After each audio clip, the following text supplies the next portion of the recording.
Oh, hey, we're live. This is Monica from Huckleberry Mountain Botanicals. I'm here with Lindy, my daughter.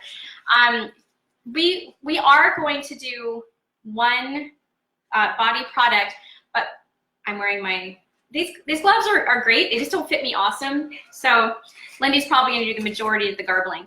But since I have some nettle coming up, I really wanted to make a nettle pesto this morning. And I'm hoping that you guys will be able to have access to nettle as well. If you don't, our favorite is dandelion.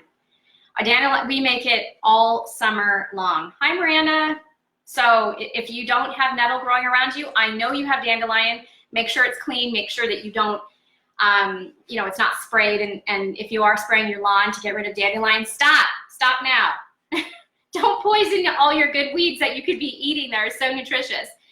So, I'm going to tell you this really funny because I went down a couple days ago. I went down and looked at my nettle patch, and I saw that some really good dandelion was growing down there. So my plan today was to go down and grab some nettle and grab the really good dandelion. Well, my dog Bandit wanted to come with me down there. That's fine. But of course, he literally picks the dandelion that I was going to bring up to put in this pesto to urinate on. That's where he went potty. I was like, and I just stood there staring at him, and it was apparently he'd been holding it for a long time. Wash your herbs before you use them. Especially if you live on a homestead, yeah, because we probably got chickens and everything going. The thing is, as the nettle gets a little taller, it's not as vulnerable to that stuff. But it is nice to know that when you're putting food in, it doesn't have urine or fecal matter from any animal. Okay, so what we're doing right now is called garbling. Garbling is simply the technical herbal term of separating the good stuff from what we don't want. And I do not want to use a lot of the stem. It tends to be a little stringy. And so putting it through the blender can cause some, or the food processor can cause some issues. So I'm just pulling the leaves off. We're trying to get about 2 cups to make this pesto. If you guys have made pesto, say yes, I've made pesto before. And let me know what kind of herbs you've used. Most of the time, the common herb to use is basil. But we don't have any basil growing right now.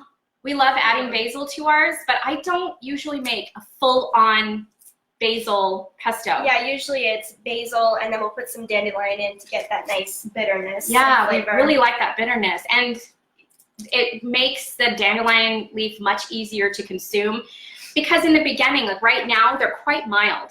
They're really not as bitter as they will be, and as summer progresses, the bitterness from the dandelion leaves is going to get more and more. And by the end of the summer, you have quite bitter, which is great for you. And if you haven't watched my bitter, making your homemade bitters video, go back and find that. Bitters are great. They're wonderful for digestion, for grounding. I mean, it kind of brings you to that present moment, right? Because there's like, so terrible. It's so bitter. Well, it's not terrible. And it reduces your sugar cravings. Yes.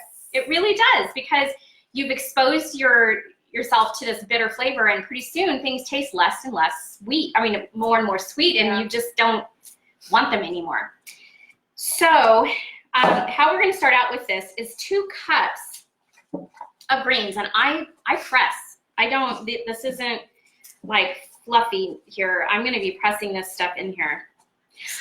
Some people might be concerned that we're using stinging nettle to ingest. So why don't we explain why it works as a pesto? Okay. Well, yeah. I mean, the reason it works as a pesto is because as soon as you blend or dry nettle, when you dry nettle, it takes away that sting and all the acids that are on there that can cause that irritation on the skin. And when you blend it, you're blending in the constituents from inside the leaf that actually neutralize the acid and the sting. Yeah. So either drying or blending or cooking in any way will help to totally neutralize, and now you just get those really good nutritional benefits. Yeah. Hi, Katie. Hi, Katie. Or Miss Katie.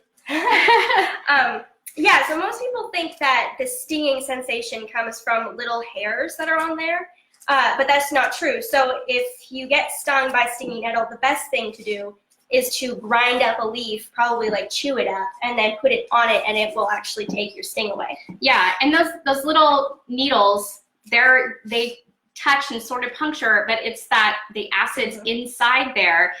And there's actually several acids that create that sting, and not only the sting, but I believe it's histamine is also in there, and so it just sort of spreads and irritates the skin, and it can last for a long time. There was an interesting study done on it about what different things were not only causing the irritation and the inflammation, but the prolonged irritation. If you've ever gotten stung by stinging nettle, you know what I mean. And what's cool is that people who have arthritis can use it as an anti-inflammatory for a few days just by hitting themselves with it. So if you've got arthritis in the hands, don't use gloves. Just go out and be brave. All right, so we've got our 2 cups of our greens. Now, nettle is really high in calcium and magnesium. It's also super high in protein, as well as vitamin A and C. And silicon and zinc. Yeah. So I'm going to put the greens in my food processor. If you don't have one, you can always use a blender, but it is easier to use a food processor. And okay, so once we get the greens in there, and everything except for the cheese and the oil. I am using extra garlic because I love garlic. Yes. I think what did I call for? I called for 4 cloves, but I am putting in 8. So you guys decide how many cloves you want in yours. Okay, I'm not going to put the oil in right away because I want to drizzle that. There are some recipes out there that tell you to put in quite a bit of oil, and I've discovered that if you put it all in at one time, sometimes it's just too oily and then it's difficult to reduce that. So it's easier to do a slow drizzle and just stop where you like it. We are using pine nuts because we happen to have them. But if you don't, what else can they use? You can use walnuts or almonds. Yeah, and the almonds, you need to either roast them or do what we do, soak them. And then dehydrate them. Right, and then they're ready to eat, and it breaks down much easier and faster because almonds are a little bit tougher, basically. Pine nuts are really great, but they tend to be expensive. So, and some people aren't able to find them or get them where they live.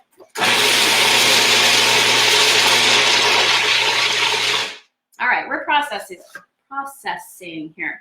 I'm gonna leave this on. Actually, one thing I forgot, my lemon.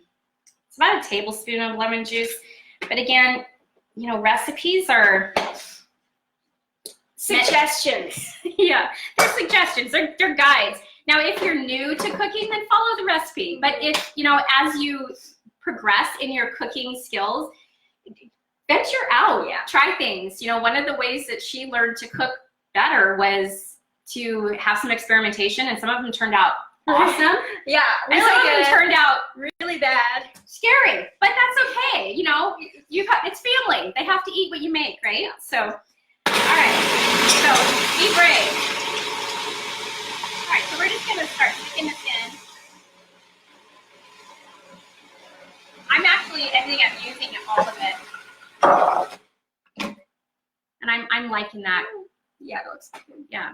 I'm gonna get a little spatula. And if you want this recipe, go to is it on free content? Free content on academy.huckleberry botanicals.com. Just go to my website. We'll put the link on there, and you can get access to the recipe there. Yeah.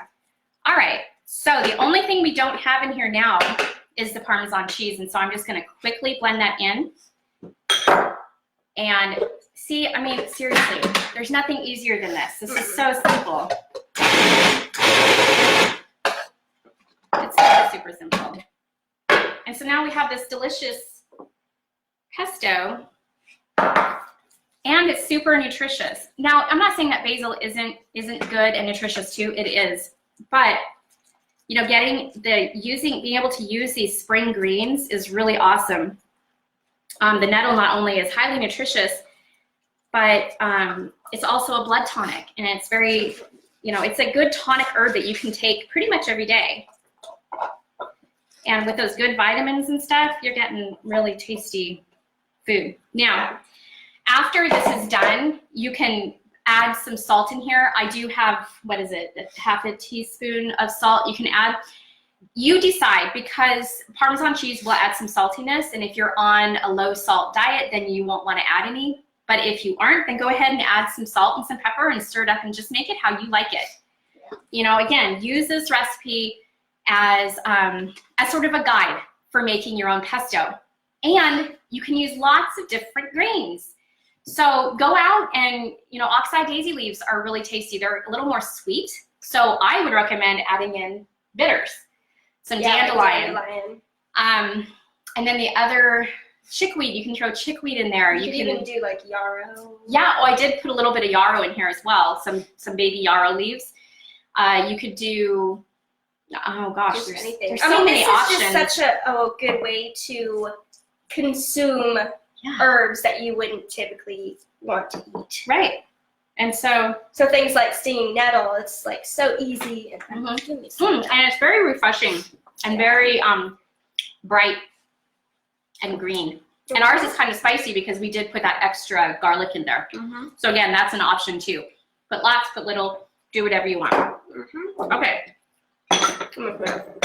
Now, real quick, here, I'll put this over here. So now we're gonna move on to making a skin toning bath blend. And this is super, super easy. Sometimes you guys, I feel like bad because everything, you know, this is the thing. I want you to realize that herbs are super simple to add into your day. You don't need to get complicated. You don't have to carry around tinctures. You don't have to do all this crazy stuff. Just add it. Oh, she said, Lindy, have you made any new recipes lately? I have. I just haven't edited them or posted them yet. They're not posted, but she has made some. It's been kind of busy around here, so yep. Okay, so you guys, this recipe does have quite a few ingredients. However, you can mix and match. You don't have to follow this recipe exactly because it's for a bath, for goodness sake. This isn't, you know, some sort of medicine where you have to be a little bit more precise. Right. This is flexible. And in saying that, I did not have any witch hazel leaf this morning. Colleen is here. Hi, Colleen. Hi, Colleen. I didn't have witch hazel this morning. I don't have leaf. I only have the bark. And though I could use it, when it comes to bark, I like to decoct it. And the rest of these don't really need to be decocted. Right, yeah. So that's a little bit of a longer simmer. And so instead of adding that, I'm just going to alleviate it this time. And when I get my leaf, I'll add it to my blend. All right.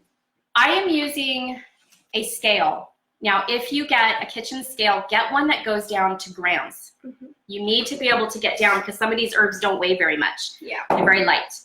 All right, so we're going to start out. 5 grams of calendula. 5 grams of calendula, okay. And remember, if you watched my calendula video the other day, you need to make sure that you're including the what is this? Is the receptacle? The receptacle, yeah. See, she actually I learned something. She learned something in my botany stuff at my school on Saturday. We had a lot of fun taking apart our flowers and learning all the different flower parts and stuff. It was fun. Okay, so next 1 gram of lavender. Okay, lavender. You guys, this smells so heavenly.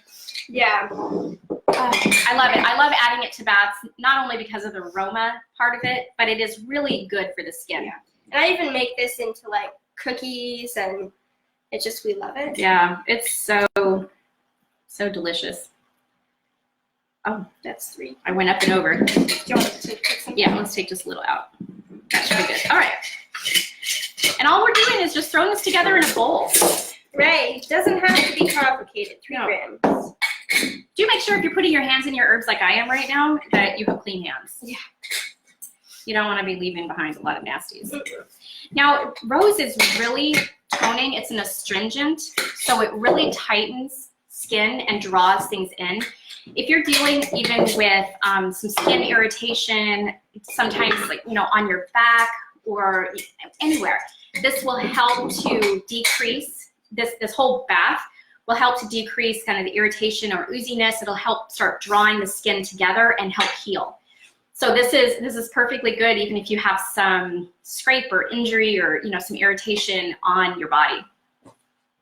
What was that? Chickweed. Chickweed. Chickweed is such a nice, nourishing herb, both internally and externally. So we're adding chickweed. And I have posted this exact recipe before, but I'll go ahead and make sure to post it again. Like I said, I normally add witch hazel. I like the deep astringency of witch hazel, and the witch hazel leaf works really well in the bath.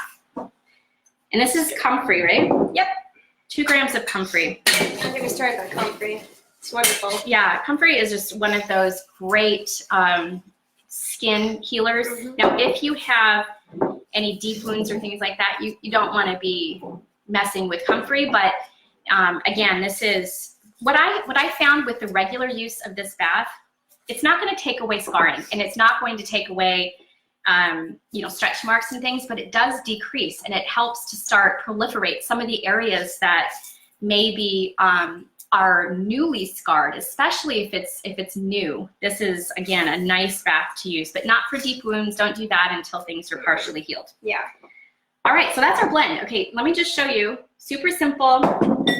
I'm gonna just mix it together here, and it's gonna smell so good. Then, It already smells so good. yeah, there are several ways that you can do this, but you know, there's Rosemary Gladstar. She talks about just sticking it on the faucet and letting hot water flow through it. First of all, I love Rosemary Gladstar. I think she's wonderful, but one of the things that I found with even using that method is it breaks down these bags really fast. Oh. And the other thing is that I didn't feel like there was a really deep extraction of the herbs. And so what I do is I put them in the bag. This amount that I gave you for the recipe is really just 1 bag. So it's going to be just 1 bath worth. If you want to have this on the go and ready, then you need to either like quadruple, make it 10 times, do it, you know, to make a larger batch. Normally I make quite a bit at a time, and I'll just fill up a jar and have it labeled skin toning and tightening, and then I can just grab it, put it in the bag. Now, honestly, this is at the base of what I would do for 1 bath. I might even do enough to cover up to here. But what you want to do is make sure that the thing is closed up really tight at the top and tie it closed. Then get a large pot that can hold at least a gallon of water. Put that thing in there, bring it to a simmer, make sure it's covered because you don't want all those essential oils flying out. You've got some good stuff in that lavender, you want to keep it in. And then let it steep for about 20 minutes. In the meantime, you can begin to run your bath and, you know, get that ready. Then when it's all done, be careful, but take the bag, you can wring it out and really get all the good herbal stuff into that water. Take that pot and dump it into your bath. You can choose to do a sitz bath, which is just, you know, bringing it up to your waist or, you know, hip area, or you can choose to do a full-on body bath and just get yourself in there. And the cool thing is I, a lot of times, will use this bag to like place on my eyes or use as a scrubby in the bath. And so it's, again, just getting the herbs a little bit more access to my skin while I'm sitting there. I recommend 30 to 45 minutes and an hour if you can, sitting in there. And what mother doesn't need that break, right?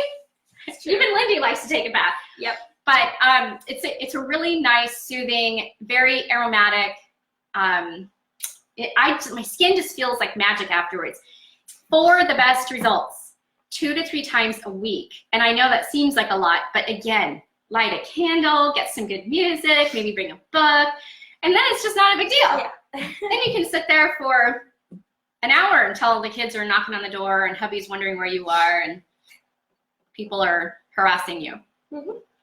So, okay, so those are 2 super simple recipes. One of them is kind of seasonal relevant and one is more like this is just year round, and honestly, I think more appropriate for winter. Yeah. Because we take baths so much more often in the winter just to warm up and stuff. So, yeah. Okay, I'm not sure what I'm going to cover next week. I might do some things on cultivation, but I am always interested in hearing what you guys have to say. And don't forget, if you don't follow me, go over to Facebook. I know we're on Facebook Live right now, but I also post this other places. Follow my page, Huckleberry Mountain Botanicals, and sign up for my free class. And of course, I do have an herbal program that goes deep into body systems and botany and a lot of those things that we're having a really good time going through. So that's available as well. And whatever you want me to cover, please let me know so that I can put it on my agenda. All right?